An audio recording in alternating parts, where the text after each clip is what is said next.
ঈদের সময় যদি স্পেশাল কিছু মেনুতে না থাকে তাহলে কি জমে। বিয়ে বাড়ির আজকে স্পেশাল একটা চিকেন ফ্রাই রেসিপি নিয়ে চলে আসলাম।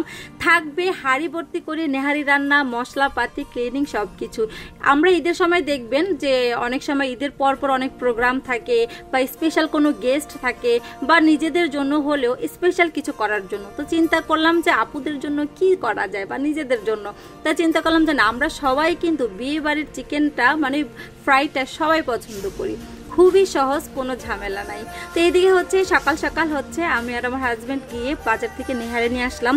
আসলে রমজান মানে ঈদের সময় কি হয়, আমাদের হেল্পিং হ্যান্ডরা কিন্তু থাকে না। তো সেই ক্ষেত্রে সকালবেলা নাস্তাটা কি করব, কোন সবজি কি আসায়, মানে এটা না একটা প্যারা। তো চিন্তা করলাম একদম বেশি করে নেহারি এনে হাঁড়ি ভর্তি করে 3 দিন পর্যন্ত জ্বালিয়ে জ্বালিয়ে খাবো, মানে 3 দিন পরে খাবো। এখন শুধু চুলাতে জ্বালানো অবস্থায় থাক, মানে আদি আমলের মতো রান্না করব। আসসালামু আলাইকুম, সবাই কেমন আছেন? আজকে এন্ট্রিটা একটু অনেক বড় হয়ে গেল। তো এইদিকে হচ্ছে অল্প অল্প করে মশলাপাতিটাও আমি কিন্তু প্রসেসিং করে নিচ্ছি। আর এইদিকে হচ্ছে আমি নেহারিটাও ক্লিনিং করে একদম বড় একটা পাতিলে একদম সব মশলা দিয়ে একটু আদা বাটা, রসুন বাটাটা বেশি করে দিয়ে তারপরে এই হাঁড়িটা ভর্তি পানি দিয়ে আমি এটাকে মানে প্রত্যেক দিন 2 বেলা করে 30 মিনিট করে জাল দিলে তো হয়ে যাবে। আবার মানে ঈদের পরপরই হয় কি, এই যে ঈদটা আসছে দেখবেন ঈদের আগে বুয়াদেরকে দিয়ে সব কাজ করানো যায়, বাট ঈদের দিন থেকে শুরু করে কেউ 3 দিন 4 দিন 5 দিন, কেউ আবার 1 সপ্তাহ, তখন পুরো কাজটাই নিজের করতে হয়। তো আসলে আমি চিন্তা করলাম যে কি করা যায়। এরপরে যে নেহারি নিয়ে আসলাম, বাচ্চারাও পছন্দ করে আর নিজেদের জন্য তো মানে মজাই হবে। তো এইদিকে সব মশলা মাখিয়ে একদম হাতে মাখিয়ে বসিয়ে দিলাম। আর দেখেন কত কত পানি দিচ্ছি, পুরো পাতিল ভর্তি পানি দিচ্ছি। আমি আর কোনো পানি দিব না। নেহারিটা কিন্তু আমরা একদম পানির মতো পাতলাটা খাই না, একটু ঘনটা খাই।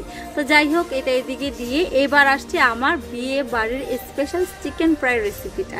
তো এইদিকে প্রথমে আমি কিন্তু আগে মাংসটা ধুয়ে ঝরিয়ে রেখেছি আর পেঁয়াজটা ভেজে নিয়েছি। একদম বেরেস্তাও করিনি, আবার একদম কাঁচা কাঁচাও রাখিনি। সুন্দর একটা ফ্লেভার যখন আসবে তখন হচ্ছে সামান্য একটু পানি দিয়ে দিব 1/2 চা চামচ আদা বাটা, 1/2 চা চামচ রসুন বাটা। এরপরে একটু এটাকে মাখিয়ে তারপরে এটা দিয়ে দিব জায়ফল এবং জয়ত্রী গুঁড়া দিয়ে দিব। এটাকে আমি তেলে তারপরে ব্লেন্ডারে গুঁড়ো করে নিয়েছি।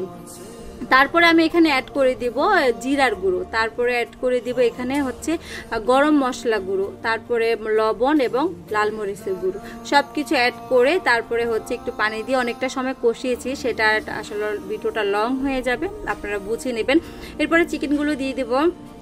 ইচ্ছে করলে আপনারা আগে পানি দিয়ে চিকেনটা দিতে পারেন। তো আমি আসলে আগে পানিটা দেই নাই, চিকেনটা দিয়ে কিছুটা সময় নাড়াচাড়া করে তারপরে পানিটা অ্যাড করে দেব। পানিটা অনেক বেশিও দেওয়া যাবে না, আপনি আন্দাজ করে দিতে হবে, কারণ হচ্ছে এক পানিতে এটা সিদ্ধ হবে। অতিরিক্ত পানিও যেন না হয়, আবার কম পানি হলেও এটা কুক হবে না। তো আপনারা দেখে নিচ্ছেন আমি আসলে কতটুকু আন্দাজে পানি দিয়েছি। আসলে বিয়ে বাড়ির চিকেন ফ্রাইটা যে এত সহজ আগে কিন্তু জানা ছিল না। আমি আরও কয়েকবার করেছি, আমি আমার পেজেও কিন্তু আলাদাভাবে রেসিপি দিয়েছি। তো এই জন্য আজকে আলাদাভাবে দিলাম না, আমি আমার ডেলি ব্লগ আকারে দিয়ে দিলাম। এরপরে এটাকে সুন্দর মতো করে আমি মানে একদম শুকনো শুকনো শুকনো শুকনো করে অনেকক্ষণ পরে দেখেন একদম শুকিয়ে গেছে। এরপরে এটাকে একদম ঠান্ডা করে দেবো, ফ্যানের নিচে দিয়ে রাখছি। এটা চিকেনটা কিন্তু পুরোপুরি ঠান্ডা করে আপনাকে কিন্তু ব্রেড ক্রামে কোট করতে হবে। এই দিকটায় কিন্তু সাবধান থাকতে হবে, গরম অবস্থা করা যাবে না। তো এই তো আমার হয়ে গেছে, এখন আমি এগুলোকে ঠান্ডা করব। আর ঠান্ডা হওয়ার পরে হচ্ছে আমি 2টা ডিম নিয়েছি, ডিমের ভিতরে হচ্ছে আমি কালো গোলমরিচের গুঁড়ো দিয়েছি, খেতে ভালো লাগবে। এরপরে একদম হাত দিয়ে আপনি ভালো মতো চেপে ডিমটা ভালো মতো মাখিয়ে, ব্রেড ক্রামটা কিন্তু মাখতে চাপে না, তো হাত দিয়ে চেপে চেপে চেপে চেপে কাজটা করবেন। খুবই সহজ, আপনারা দেখতেই পাচ্ছেন। চিকেন ফ্রাইয়ের থেকেও কিন্তু এটা মজা প্লাস সহজও এবং মশলাদারও অতিরিক্ত না। এরপরেই তো এটা এখন ডিপ ফ্রিজে চলে যাবে। এবার আমি যখন ইচ্ছা তখন বের করে খাবো। আর ফ্রাইটা আপনাদেরকে দেখালাম না, যে এটা আমি ঈদের জন্য করেছি। এটা হয়তো ঈদের পরে যে কোনো এক সময় খাবো, তখন অবশ্যই আপনাদের সাথে শেয়ার করা হবে। তো এইদিকে হচ্ছে আমি একই রান্নার সাথে আজকে আর বিকেলের দিকে রান্না করে যাব না, সেই জন্য একটু পোয়া মাছ রান্না করে নিচ্ছি। আর হচ্ছে একটু ইয়া করবো, এটা হচ্ছে কী বলে, কচুর শাক ভাজি করব। তো বিকেলবেলা থাকবে টুকটাক কাজ। তো এখন একটু চিন্তা করলাম এই চুলাতেই রান্নাটা করে ফেলি। অলমোস্ট 2:30-3টা বেজে গেছে।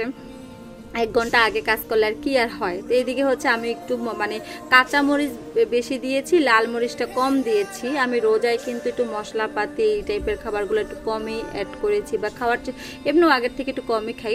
এরপরে এই যে কচু ভাজি করে নিচ্ছি, এটা তো আমার খুবই প্রিয়, গ্রাম থেকে আনা, ডিপ ফ্রিজে ছিল।